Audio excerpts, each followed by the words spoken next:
Encontré un condón en el bolsillo del abrigo de mi esposa. Y no era mío.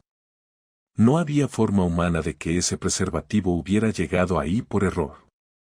Era una de esas marcas raras, de las que no usamos, y ni siquiera estaba en su envoltorio original. Estaba suelto. Sucio. Usado. Envuelto torpemente en un pañuelo de papel arrugado.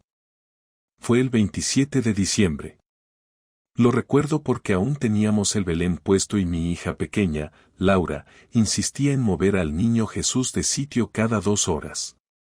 Elena había salido a comprar marisco para la cena de fin de año con unas amigas del trabajo. Yo estaba ordenando el perchero de la entrada, porque tengo esa costumbre rara de limpiar cuando estoy nervioso o aburrido. Agarré su abrigo de lana gris, el largo, el que solo usa para ocasiones, y ahí estaba. Primero lo toqué sin saber qué era. Luego lo vi. Lo olí. Y casi vomito. No sabía qué hacer. El primer instinto fue gritar. El segundo, correr al baño y lavarme las manos como si acabara de cometer un crimen. Pero lo que hice fue quedarme ahí, de pie, mirando el abrigo como si fuera una bomba a punto de estallar. Me senté en el suelo, en silencio. Respiré hondo. Todo el puto mes de diciembre había sido raro. Elena estaba más distante. Más fría.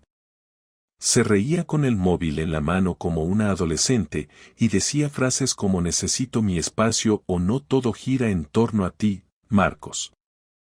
Yo pensaba que era el estrés de las fiestas, que tenía problemas con su madre o que simplemente estaba harta del caos en casa. Pero no. El problema era otro. El problema tenía nombre, apellidos, y al parecer, también condones. No le dije nada. Guardé el condón en una bolsa de congelados, la metí en una caja de herramientas y me senté a pensar. Esa noche, cuando volvió, me saludó como si nada. Me dio un beso en la mejilla, dejó las bolsas sobre la mesa y me preguntó si había sacado el cubo de la basura. Sí, dije, mirándola a los ojos. Todo en orden. Sonrió. Y en ese momento supe que estaba mintiendo. No porque tuviera cara de culpable. No. Sino porque estaba demasiado tranquila. Esa fue la noche en la que decidí que no iba a ser el marido tonto de la película. Si ella quería jugar sucio, yo iba a jugar más sucio todavía. A la mañana siguiente, ella se despertó antes que yo. Como siempre, preparó café, se duchó y se vistió con una rapidez que parecía cronometrada. Tenía una reunión importante en la galería y, como era habitual, me dejó con la niña mientras yo trabajaba desde casa. Esa parte nunca fallaba, ella tenía sus horarios fijos, su rutina bien engrasada, y yo hacía malabares para que todo funcionara sin rechistar. Esa mañana, sin embargo, ya no era el mismo tipo que recogía los platos sin preguntar, ni el que le hacía la cama como un idiota mientras ella salía feliz por la puerta. Hoy estaba observando. Hoy todo lo que decía o hacía tenía otro filtro. Era como ver una película sabiendo que al final te van a matar al protagonista. Elena tenía el abrigo gris puesto. El mismo. Lo sacó del perchero y se lo colocó sin preocuparse. No se dio cuenta de que el bolsillo estaba vacío, ni de que yo la estaba mirando con otra expresión. Me saludó con un beso rápido y desapareció por el pasillo con sus botas sonando como si marchara a una fiesta en lugar de al trabajo. Me quedé con la niña desayunando cereales, sonriendo a medias, pero con la mente a kilómetros. No podía sacarme la imagen del pañuelo arrugado y del contenido asqueroso que había dentro. Tenía que saber más, necesitaba pruebas, algo que me confirmara que no estaba exagerando.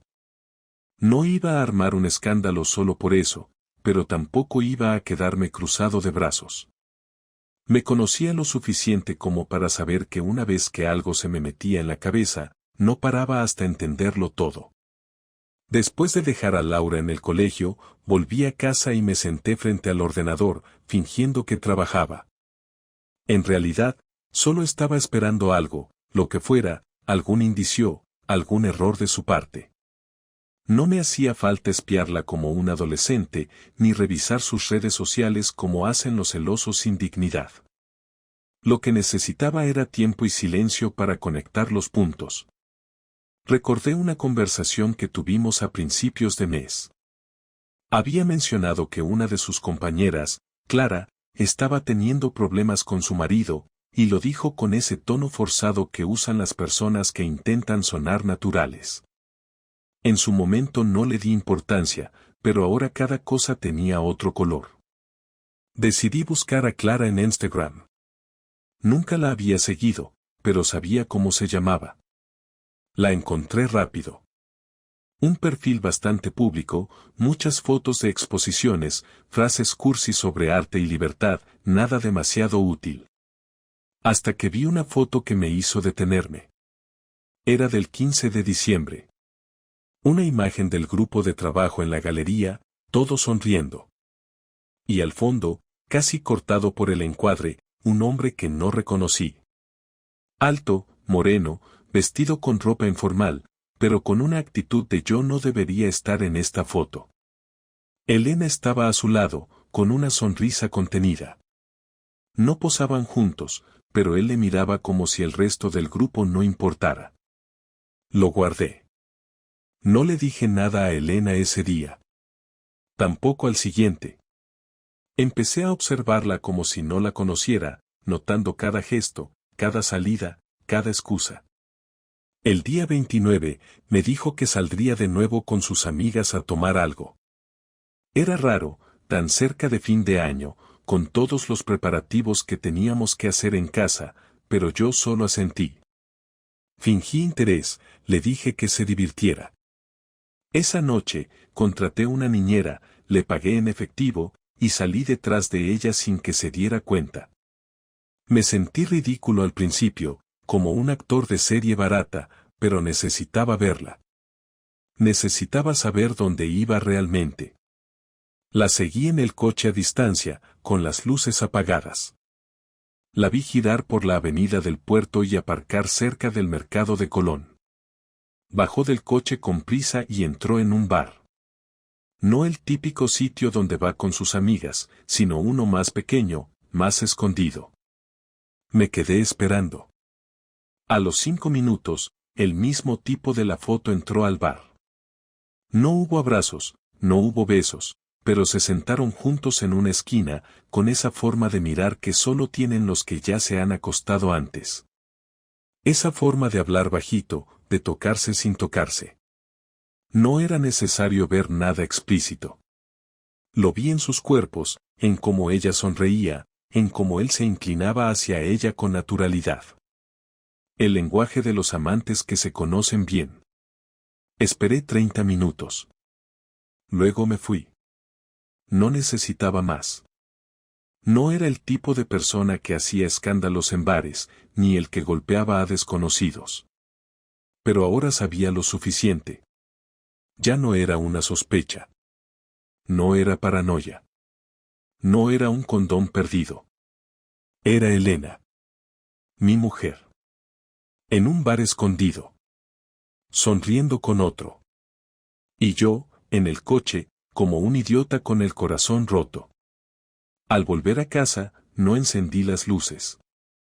Me serví un vaso de leche, porque ni eso podía tomar ya sin pensar en ella, y me senté en el sofá. No lloré. No grité. No hice nada de lo que uno esperaría de alguien al que acaban de traicionar. Solo pensé en cómo, cuándo y con quién iba a ajustar cuentas. Porque una cosa estaba clara, esto no se iba a quedar así. El día 30 amaneció como cualquier otro, pero para mí todo estaba fuera de lugar. Elena salió temprano, otra vez con prisas, con ese perfume caro que solo se ponía en ocasiones especiales, y con el mismo abrigo gris colgado del brazo como si nada. No mencionó la cena de fin de año, ni hizo ningún comentario sobre la lista del supermercado que habíamos discutido días antes. Simplemente se fue, lanzando un nos vemos luego que sonó vacío, como si ya no viviera en esta casa. Cerré la puerta detrás de ella y por un instante quise abrirla de nuevo solo para gritarle lo que sabía, pero me contuve. Me tomé el día para preparar todo. No para un enfrentamiento dramático, ni para montar una escena de película, sino para dejarle claro que yo no era idiota. Lo único que necesitaba era que ella me mirara a los ojos y tratara de negarlo. Quería verla mentir sabiendo que yo lo sabía todo. Quería que lo intentara, solo para dejarla sin palabras después. Esa noche llegó tarde, con la excusa de siempre, que si tráfico, que si Clara le pidió ayuda con una exposición, que si tuvo que pasar por casa de su madre. No le hice preguntas, solo le ofrecí una copa de vino. Me senté con ella en el salón como si fuéramos una pareja normal. Laura ya dormía y no había nadie más en casa. Puse algo de música baja, sin letra, lo justo para que no se escuchara el silencio. Ella hablaba poco, jugaba con el móvil y cada tanto revisaba sus uñas como si esperara que alguien la salvara de estar ahí. Y entonces le dije lo que había venido preparando todo el día. He visto al tipo. Elena no levantó la vista al instante, pero sus dedos se quedaron quietos. Supe que me había oído, porque en su cara apareció algo que no se parece al miedo, ni al enfado, ni al arrepentimiento. Es otra cosa, una mezcla de tensión y cálculo, como si en ese momento decidiera qué versión iba a contarme. ¿Qué tipo? Preguntó sin emoción, como quien espera que digas algo estúpido. El que estaba contigo en el bar anoche. El que estaba contigo en la galería en esa foto que subió Clara. El del abrigo gris. Ese tipo. No dijo nada durante varios segundos, que se hicieron más largos que cualquier silencio que hayamos tenido nunca. Luego suspiró, dejó el móvil en la mesa y se recostó en el sofá. Su expresión cambió, como si se cansara de fingir. No sé qué quieres que te diga, soltó con un tono seco, como si yo fuera el culpable de todo. Dímelo todo. Y no me mientas, porque ya sé suficiente. Pero quiero escucharlo de ti. ¿Y qué crees que sabes, Marcos? Replicó, subiendo el tono. Sé que estuviste con él más de una vez. Sé que no es un amigo. Sé que no fue un error de una noche.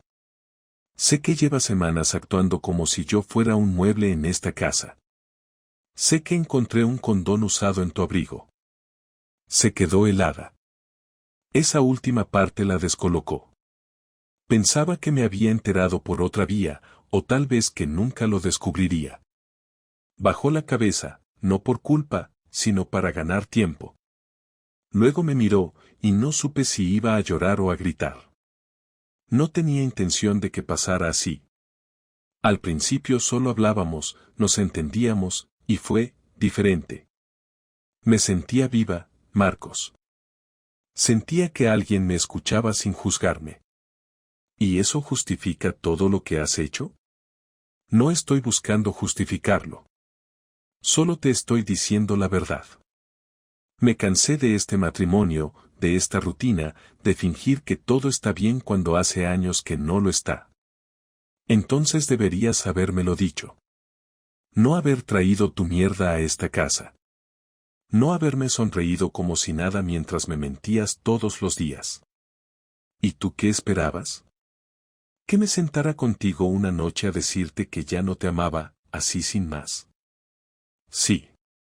Eso es exactamente lo que esperaba de alguien que alguna vez me dijo que me quería. Elena se levantó del sofá, caminó por el salón sin rumbo, cruzó los brazos y luego los soltó. Volvió a mirarme, pero esta vez sin disfrazar nada. No había rabia ni tristeza, solo una especie de resignación que me molestaba más que cualquier insulto. No sé en qué momento dejamos de ser una pareja. Tal vez fue cuando empezaste a ignorarme para trabajar como un loco, o cuando yo empecé a mirar a otros hombres en vez de intentar arreglar lo nuestro. No lo sé, y a estas alturas ya no me importa. Lo que pasó, pasó. ¿Sigues viéndolo? No. ¿Lo dejaste? No sé. Él sabía que no iba a dejar esta casa, ni a ti, ni a Laura. No quiero destruir esto. Ya lo hiciste. No me gritó. No se puso a llorar. No pidió perdón. Solo se sentó de nuevo, como si ya estuviera todo dicho. Yo me levanté y me fui a la cocina, abrí un cajón y saqué la caja con el condón dentro. La puse sobre la mesa, sin decir nada, y me volví a sentar. Ella no la tocó. Solo la miró. Esto no se arregla con palabras. Esto se termina, Elena. Y aún no has visto nada. Se quedó callada. Por fin parecía entender que ya no tenía el control. Y yo, por primera vez en semanas, sentí que lo tenía yo. Al día siguiente me desperté antes que ella. Me quedé en la cama observando cómo respiraba tranquila, como si nada hubiera pasado. Le había dicho que esto se terminaba, pero aún estaba ahí, durmiendo en mi casa, en nuestra cama, después de haber admitido que me había engañado sin ni siquiera mostrar un mínimo de arrepentimiento. Me levanté sin hacer ruido, preparé café solo para mí y me senté en el comedor con el portátil abierto, no para trabajar, sino para planear lo que iba a hacer.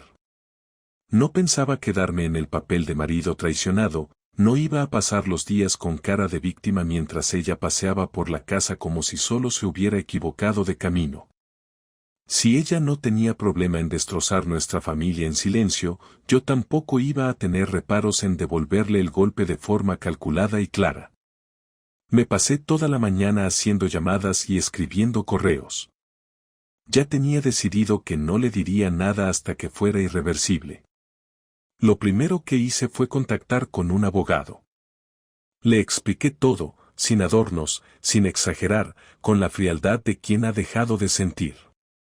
Me dio cita urgente esa misma tarde. Me pidió pruebas, así que le envié las fotos que había tomado del tipo en el bar, junto con la del preservativo, las capturas del perfil de la compañera de trabajo y un breve resumen de todo. Me aseguró que con eso bastaba para iniciar el proceso sin perder demasiado. También me recomendó mover dinero antes de comunicar nada formalmente, porque si Elena se enteraba, podría intentar bloquear cuentas compartidas. Así que eso hice. Entré al banco online, transferí mi parte a una cuenta nueva que había abierto con otro banco esa misma mañana, cancelé la tarjeta que teníamos compartida y dejé solo el dinero justo para que no sospechara nada. También cambié mi nómina de lugar. Todo en silencio. Cada clic que hacía me daba una sensación extraña, no era placer ni alivio, pero sí una especie de control que había perdido hacía tiempo. A media tarde fui al despacho del abogado.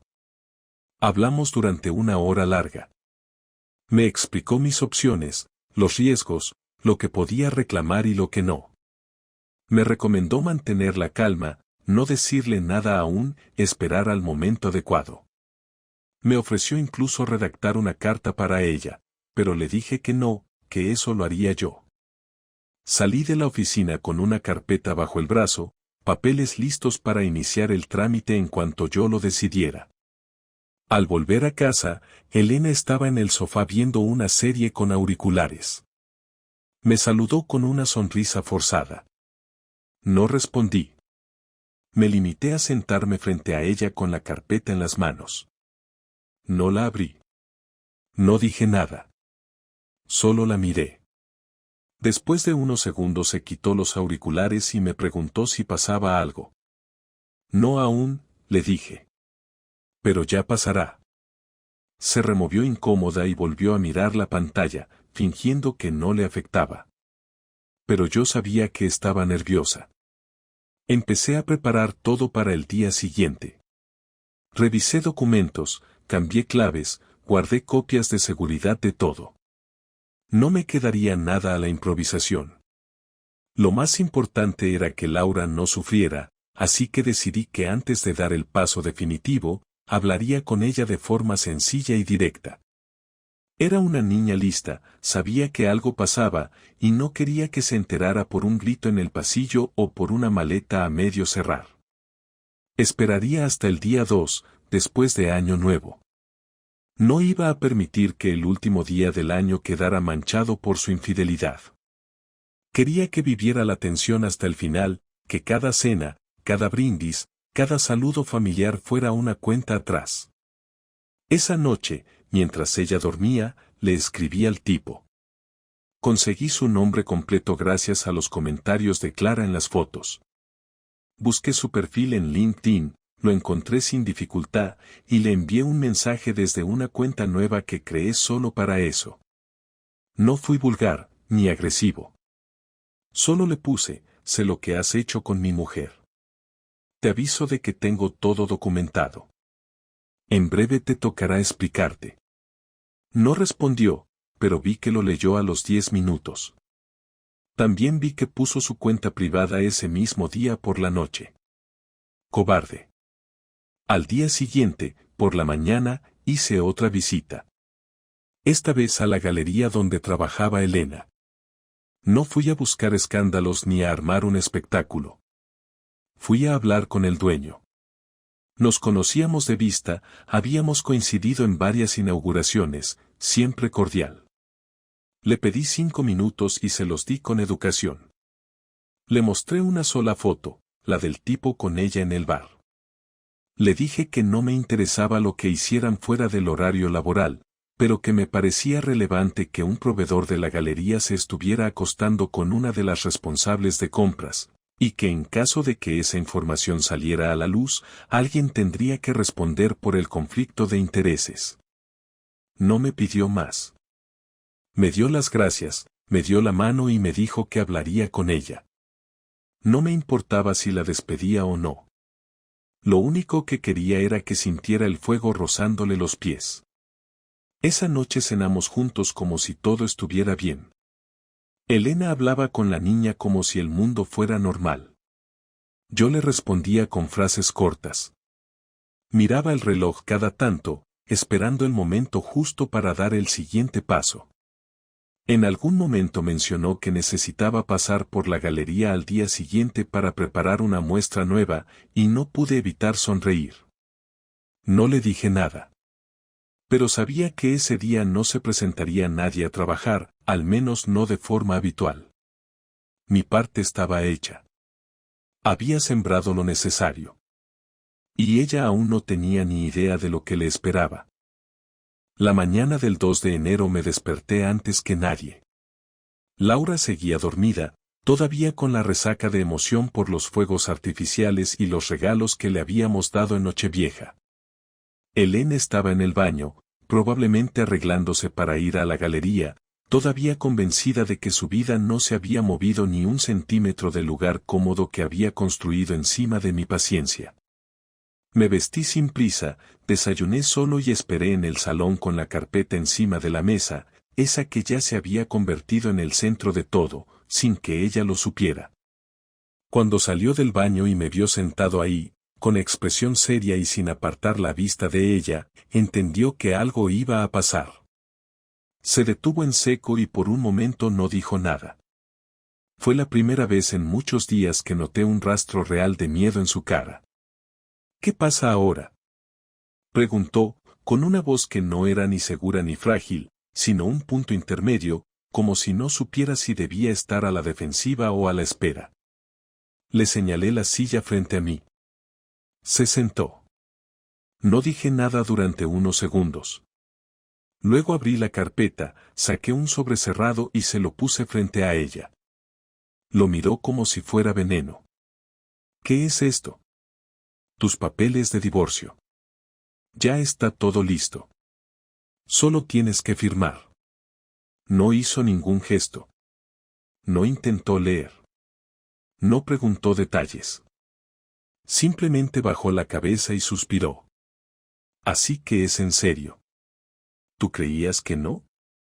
¿Qué podías decirme que estabas cansada, que te acostaste con otro, y que yo iba a seguir aquí como si nada? No dije que me acosté con él, respondió casi en automático, como si le saliera solo la mentira. No necesitas decirlo. Lo vi. Sé dónde lo hacías. ¿Cuándo? ¿Con quién? Incluso el objeto que usaste para no quedarte embarazada. No necesito más detalles. ¿Me seguiste? Te observé. Es diferente. Pero no importa ya. El asunto es que esto se acabó. No quiero tus disculpas, no quiero explicaciones tardías. Lo único que quiero es que me digas si vas a firmar o si tengo que llevar esto a juicio. ¿Y Laura? Ya hablé con el abogado. Será custodia compartida. Yo me quedaré en casa por ahora. Tú tendrás que buscar un sitio nuevo. Tienes una semana. Ahí sí la expresión cambió. Hasta ese momento parecía estar aceptando todo con una calma falsa, como si aún pensara que esto era una especie de castigo temporal, pero al decirle que tenía que irse, noté el pánico en su mirada. Se le acababa el teatro. Ya no había más espacio para moverse. ¿Me vas a echar de mi casa? No es tuya. Está a mi nombre. Todo lo que tenemos está documentado. Lo que no, ya se ha separado. Te quedan tus cosas personales. El resto se negocia por abogado o se pierde. Tú elegiste esto. No voy a seguir viviendo con alguien que decidió traicionarme mientras yo cuidaba de nuestra hija y hacía todo para que esto funcionara. Tú lo rompiste, y ahora tú cargas con eso. No pensé que llegarías tan lejos. Ese es tu problema. Que pensaste que yo era un idiota funcional. El marido que se ocupa de todo mientras tú juegas a vivir otra vida. Se acabó. Ella no lloró. Tampoco gritó. Simplemente se quedó sentada, mirando el sobre. Tal vez esperaba una reacción distinta, que yo me quebrara o que suplicara algo. No entendía que ya estaba roto por dentro y que lo único que me mantenía en pie era la determinación de terminar con esta farsa de forma digna. No había drama, solo un final inevitable. ¿Puedo al menos explicarte por qué? Preguntó, levantando la vista por fin. Explícate si quieres. Pero no va a cambiar nada. No me sentía viva. Me sentía vacía, atrapada, como si los días pasaran uno tras otro sin sentido. No era por ti. Era por mí. Y lo sé, suena a excusa barata, pero es lo que hay. Cuando él apareció, fue como una válvula de escape. Me devolvió algo que creía haber perdido. Y no justifico nada. Solo intento que entiendas que no fue por hacerte daño. No necesito entenderlo. Lo único que necesito es que firmes. ¿Y después qué? ¿Ya está? ¿Cada uno por su lado y como si nunca hubiéramos existido? Para mí sí. Tú rompiste esto. Yo lo estoy enterrando. Ella sintió, se levantó y fue a la cocina. La escuché abrir el grifo, lavar su taza, como si tuviera tiempo para costumbres inútiles. Volvió con el sobre en la mano. No lo voy a firmar hoy. Quiero que lo lea mi abogado. Haz lo que quieras. Tienes 7 días. El octavo no estarás aquí. Se giró para irse a su cuarto, pero justo antes de subir las escaleras se detuvo. A pesar de todo, te quise, Marcos. No finjas que todo fue una mentira. No fue una mentira. Fue algo real que tú convertiste en nada. No dijo nada más. Subió las escaleras en silencio. Me quedé solo en el salón, no sintiéndome mejor, pero sí más firme. Lo más difícil ya estaba hecho. La máscara se había caído, la verdad estaba sobre la mesa, y ahora solo quedaba esperar a que el tiempo hiciera el resto. Pasaron los 7 días y no firmó. Su abogado le recomendó negociar, intentar un acuerdo más flexible, alargar el proceso para obtener alguna ventaja económica, tal vez ganar tiempo para reconstruir algo. No le sirvió de nada. Ya había previsto esa jugada, y lo que no esperaba era que yo también había hablado con Laura. No le conté todo, solo lo justo. Le dije que su madre y yo íbamos a separarnos porque ya no nos llevábamos bien, que a veces los adultos cambian, y que eso no tenía nada que ver con ella. No lloró, ni gritó, solo preguntó si seguiría viendo a los dos. Le prometí que sí. Le dejé claro que seguiría siendo su padre todos los días, aunque las cosas cambiaran. Y cuando terminé de hablar, me miró y dijo que ya lo sospechaba, porque mamá últimamente estaba más enojada que feliz, y que yo estaba triste casi siempre. Fue la conversación más dolorosa de toda esta historia, pero también la más necesaria. Elena no lo esperaba. No creyó que le hablaría a la niña antes de que firmara. Pensaba que eso le daba poder, que podía usar el papel como moneda de cambio. Pero cuando vio que su hija ya sabía que nos separábamos, que todo estaba organizado y que no había espacio para el chantaje emocional, entendió que no tenía ninguna ventaja. Entonces firmó. No me miró a los ojos cuando lo hizo. Simplemente dejó el bolígrafo encima de la mesa y se marchó sin decir palabra. Tardó 3 días en irse de la casa. Se llevó solo lo básico, ropa, algunos libros, objetos personales. No se despidió de mí. Le dio un abrazo largo a Laura en la puerta, y luego bajó con una maleta sin mirar atrás.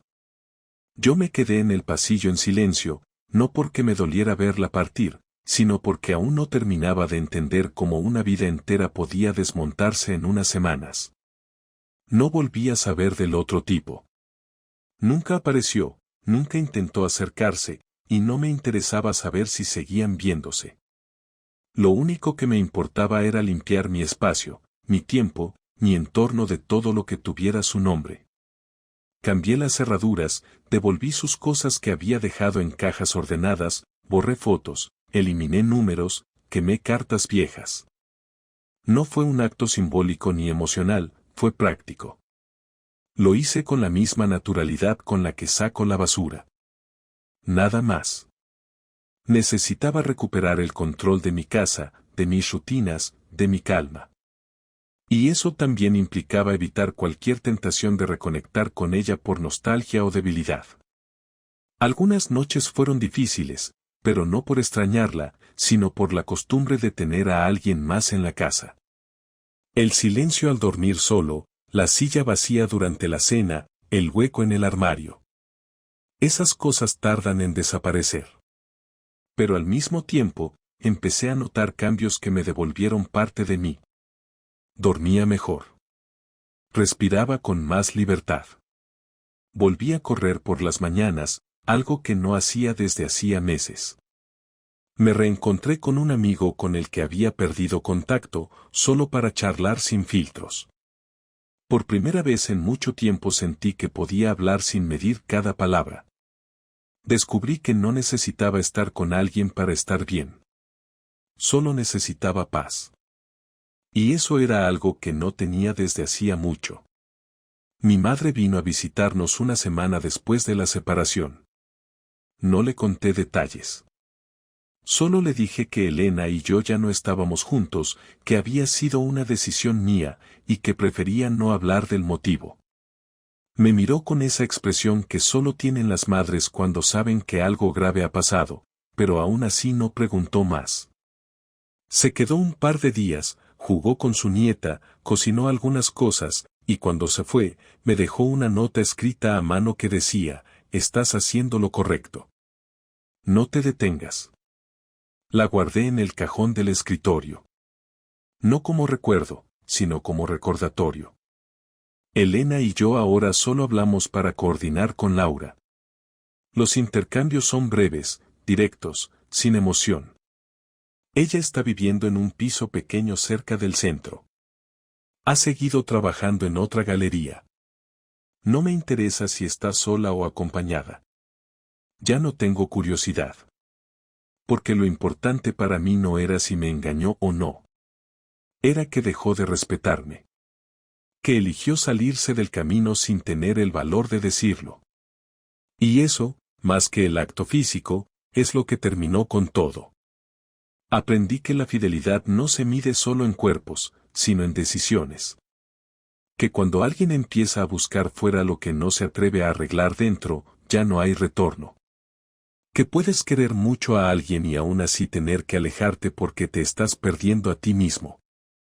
Y sobre todo, que el amor propio no es un concepto vacío, sino algo que se construye todos los días cuando decides no tolerar lo que no mereces. Hoy la casa está más tranquila. Laura y yo hemos adaptado nuestras rutinas. Cocinamos juntos, vemos películas, a veces dormimos en el sofá hasta tarde. No es fácil, pero es real. Y prefiero eso 1000 veces a vivir en una mentira cómoda. Sé que no será la última vez que me enfrente a algo difícil. Pero esta vez aprendí a no ignorar las señales, a no ceder por comodidad, a no perdonarme a mí mismo por callar cuando debía actuar. Y si algún día alguien me pregunta cómo terminé divorciado después de 11 años de matrimonio, les diré que fue por una decisión que tomé demasiado tarde, pero que cambió todo para bien. Porque a veces perder algo es la única forma de recuperarte a ti.